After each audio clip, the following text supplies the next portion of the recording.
नमस्कार दोस्तों, मैं बापी बनर्जी अपने सहयोगी ब्रिज राय के साथ एक बार फिर से आपके सामने हाजिर हैं।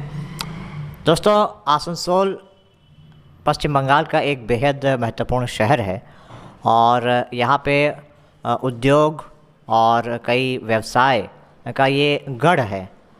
आज हम आपको जिनसे आपका परिचय करवाने जा रहे हैं, जिनसे आपको रूबरू करवाने जा रहे हैं, वो आसनसोल के एक बेहद प्रख्यात और नामचीन व्यवसायी हैं, उद्योगपति हैं, जो बीते कई वर्षों से या कहें तो कई दशकों से आसनसोल की सरजमी पर व्यापार कर रहे हैं, व्यवसाय कर रहे हैं और सबसे बड़ी बात है कि लोगों को रोज़गार उपलब्ध करवा रहे हैं। हम बात कर रहे हैं आसनसोल के प्रसिद्ध व्यवसायी श्री विनोद केडिया साहब की। सर, आसनसोल टाइम्स में आपका स्वागत है। जैसा कि मैंने कहा कि आप पिछले कई दशकों से, पिछले कई वर्षों से आसनसोल में व्यवसाय कर रहे हैं, तो इसकी शुरुआत कैसे हुई सर? मैं 1971 से काम कर रहा हूँ। उस वक्त मेरा गल्ला का व्यापार था। मैं चीनी और घी का, डालडा का, इस सब का व्यापार करता था।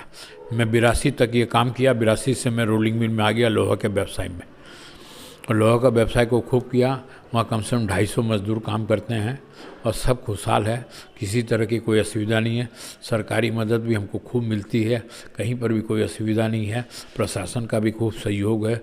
हर तरह की पीड़ा को लोग दूर भी करवाते हैं, मदद भी करते हैं। एक फ़ोन पर आते हैं और हर तरह की हम लोग को असुविधा को देखते हैं और देखकर खूब अच्छा चलता है।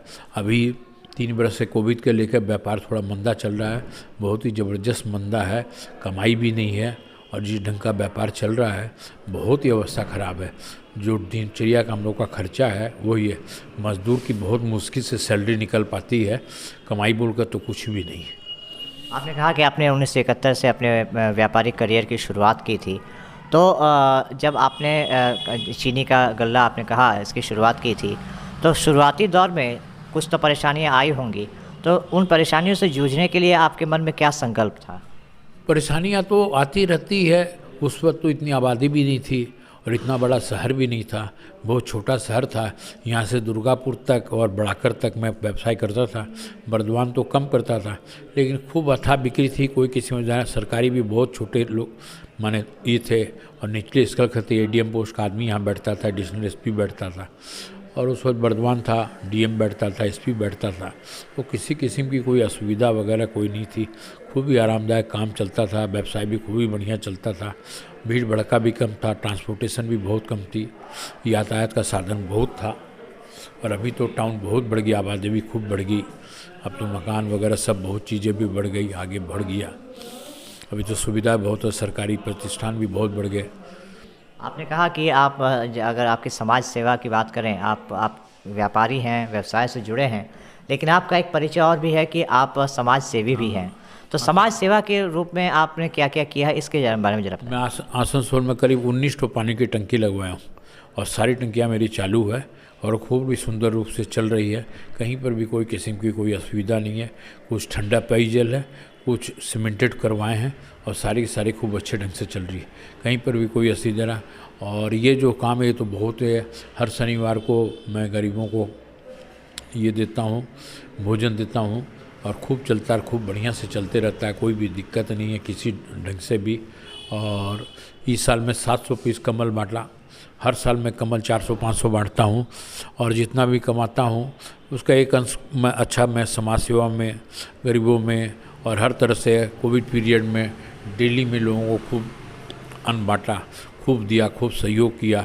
खूब ही अच्छा, खूब खुशहाल रहे, खूब ही बढ़िया था।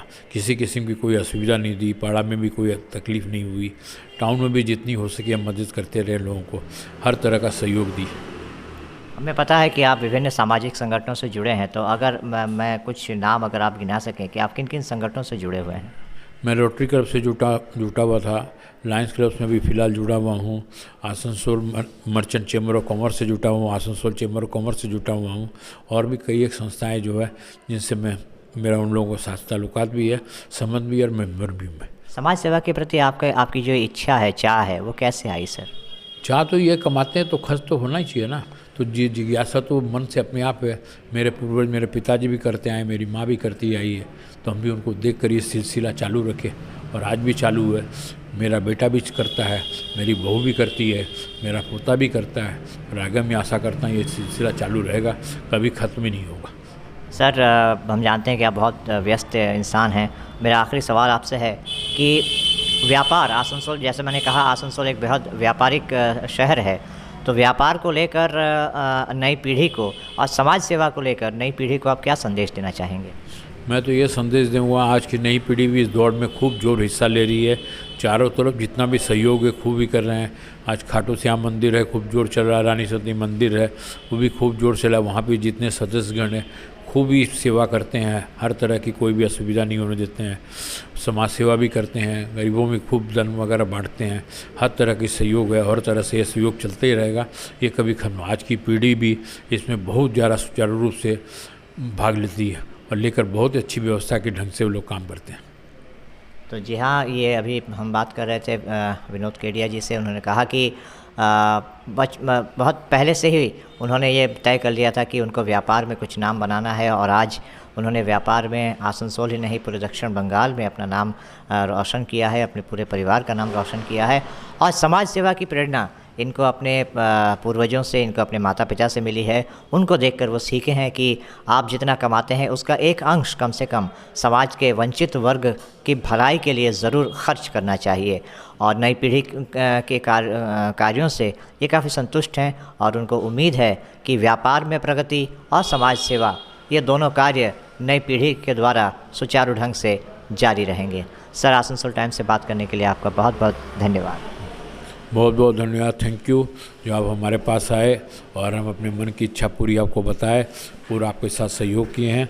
आशा करते आप आएंगे, हर समय मेरा सहयोग आप लोगों के साथ रहेगा। जी हाँ सर, ज़रूर आपके अच्छे कामों के साथ आसनसोल टाइम्स हमेशा बना रहेगा और ऐसे ही नामचीन हस्तियों और प्रसिद्ध विशिष्ट व्यक्तियों से हम आपको रूबरू करवाते रहेंगे, मुलाकात करवाते रहेंगे। इसके लिए बने रहना होगा आपको आसनसोल टाइम्स के साथ। आज के लिए बस इतना ही, नमस्कार। हमारा अपना शहर आसनसोल, इसे स्वच्छ और निर्मल रखने की जिम्मेदारी हमारी है। आसनसोल पौरसभा শহরকে সুন্দর এবং নির্মল করতে বদ্ধপরিকর। পৌরসভার এই চেষ্টায় সুনাগরিক হিসেবে আমাদেরও কিছু কর্তব্য আছে। यहाँ वहाँ प्लास्टिक फेंकना और थूकना, गंदगी फैलाना, ऐसी कुछ आदतें हैं जिनका त्याग करना हमारे साथ साथ हमारे शहर के स्वास्थ्य के लिए भी बेहद जरूरी है। তাই আসুন আমরা প্রতিজ্ঞা নিই, যেখানে সেখানে আবর্জনা ফেলবো না, ধূম্রপান ত্যাগ করব, শহরকে দূষণ মুক্ত করতে গাছ लगाबो और अपने शहर आसनसोल को बनाएंगे स्वच्छ, सुंदर और निर्मल। आसनसोल नगर निगम द्वारा जनहित में जारी।